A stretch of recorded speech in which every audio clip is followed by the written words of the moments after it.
آپ کی گفتگو میں ہی حضرت عثمان غنی کی شہادت کا بھی ذکر آیا، تو ہم چاہیں گے کہ شہادت کے بھی کچھ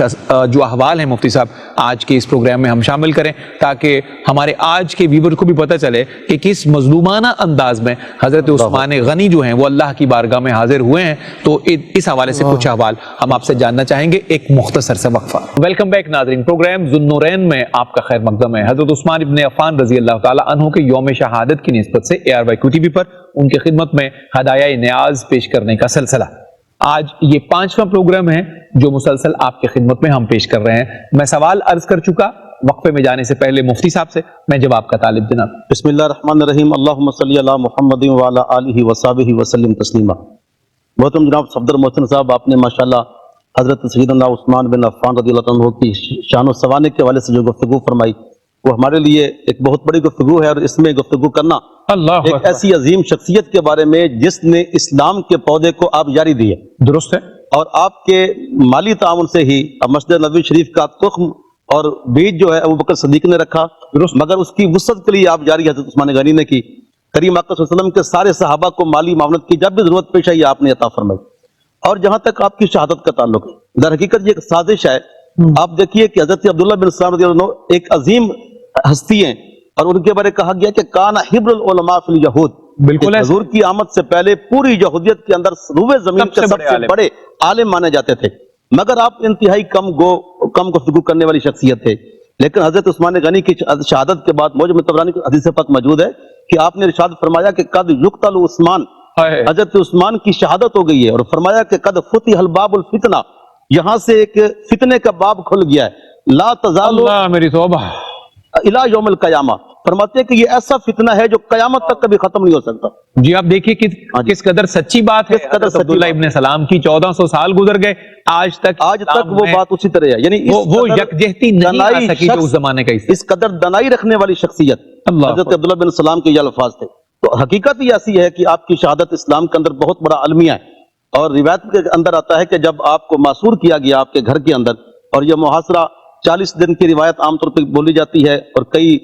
اس میں مورخین نے 50 کا قول بھی کیا ہے۔ اتنے لمبے عرصے میں بھی جب آپ کا پانی بند کیا گیا، کھانا بند کیا گیا، آمد و رفت لوگوں کی بند کر دی گئی، اور بار بار آپ کو یہ کہا جاتا تھا کہ ان کا مقابلہ کیا جائے، یہ تو وہ بلوائی، اور وہ ان کا تعلق اسلام کے ساتھ کوئی نہیں تھا، ان کا تعلق کسی صحابی کے ساتھ نہیں تھا، ان کا تعلق صحابہ کی اولاد کے ساتھ نہیں تھا، وہ بلوائی لوگ تھے جو اسلام کو خطرہ پہنچانے کے لیے آئے تھے۔ لیکن آپ کے ایک ہی الفاظ تھے، آپ فرماتے تھے کہ یہ مدینۃ الرسول ہے جس کا کانٹا توڑنے سے بھی اور کاٹنے سے منع کیا گیا ہے، تو میں کیسے اجازت دے دوں کہ میری خاطر جو ہے یہاں لوگوں کو اجازت دی جائے کہ یہاں خون ریزی کی جائے۔ یہاں تک کہ طبرانی نے یہ حدیث پاک بھی نقل کی ہے، روایت بھی نقل کی ہے کہ حضرت امیر معاویہ جو اس وقت ملک شام کے گورنر تھے، آپ نے خط لکھا، آپ نے فرمایا کہ میں ایک یہاں سے دستہ بھیج دیتا ہوں فوج کا جو آپ کی حفاظت کرے گا، اور حفاظت کرنے کے بعد آپ کا کوئی بال بیکا نہیں کر سکے گا۔ تو آپ نے آگے سے جواب میں لکھا کہ لوگوں کی کثرت کی وجہ سے رسول اللہ صلی اللہ علیہ وسلم کے پڑوسیوں کا رزق مہنگا ہو جائے گا اور قلت ہو جائے گی، تو میں نہیں چاہتا کہ حضور کے پڑوسیوں کو تنگ کیا جائے۔ پھر دوبارہ خط ملا، اور خط میں کہا گیا کہ جی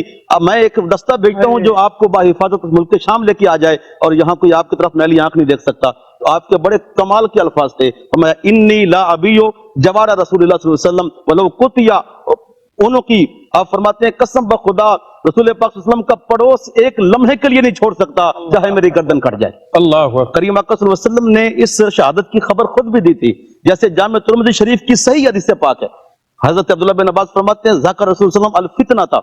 اللہ کے نبی صلی اللہ علیہ وسلم نے فتنوں کا ذکر کیا، اور فرمایا کہ فیہ قتل عثمان مظلوما، یہ ایسا فتنہ ہوگا جس کی ابتدا میں حضرت عثمان غنی جو ہیں وہ ظلم کے ساتھ قتل کر دیے جائیں گے۔ تو یہ کریم آقا صلی اللہ علیہ وسلم نے پیش خیمہ خود عطا فرمایا تھا، وہ بخاری شریف کی حدیث پاک بھی پیش نظر سب کے ہے، جب کریم آقا صلی اللہ علیہ وسلم تشریف فرما ہوئے احد پہاڑ پر، اور اس حدیث پاک کے راوی حضرت انس بن مالک ہیں، فرماتے فرجفا، پہاڑ کے اندر جنبش پیدا ہو گئی، رقص پیدا ہو گیا، اللہ کے نبی نے فرمایا اسکت یا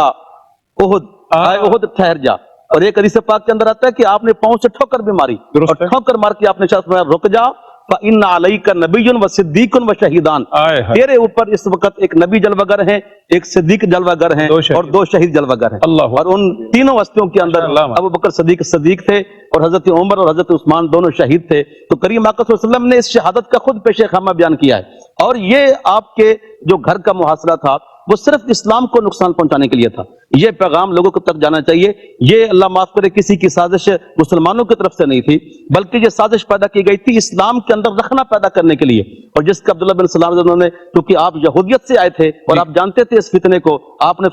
پیش گوئی فرما بھی دی کہ قیامت تک یہ فتنہ اب رکے گا نہیں. تو یہ اسلام کا سب سے بڑا فتنہ. اور آپ اس وقت فرمایا کرتے تھے کہ لوگوں، جب آپ کو معاشرے میں گھیرا گیا، معصور ہو گئے، آپ نے نیچے جھانک کر فرمایا تم میں سے کوئی جانتا ہے کہ اللہ کے رسول نے میرے بارے فرمایا تھا جو مسجد نبی کو وسیع کرے گا میں جنت کی ضمانت دوں گا، میں وہ شخص ہوں. اور آپ فرماتے تھے لوگوں جانتے ہو میں کون ہوں؟ میں وہی ہستی ہوں کہ جب مدینہ طیبہ آئے تو لوگوں کے لیے میٹھا پانی پینے کا انتظام نہیں تھا، میں نے ہی میرے روما کو خریدا، لوگوں کے لیے اس کو پیش کر دیا. سبحان اللہ. اس طرح کے الفاظ یعنی آپ خود ارشاد فرماتے رہتا کہ لوگوں کو قدر ہو، لوگوں کو پتہ چلے کہ عثمان خرید والوں کی قدر و قیمت کیا ہے اور اسلام کے لیے آپ کے خدمات کیا. بہت شکریہ مفتی صاحب، بڑی صراحت سے آپ نے سارے احوال نشر فرما دیے.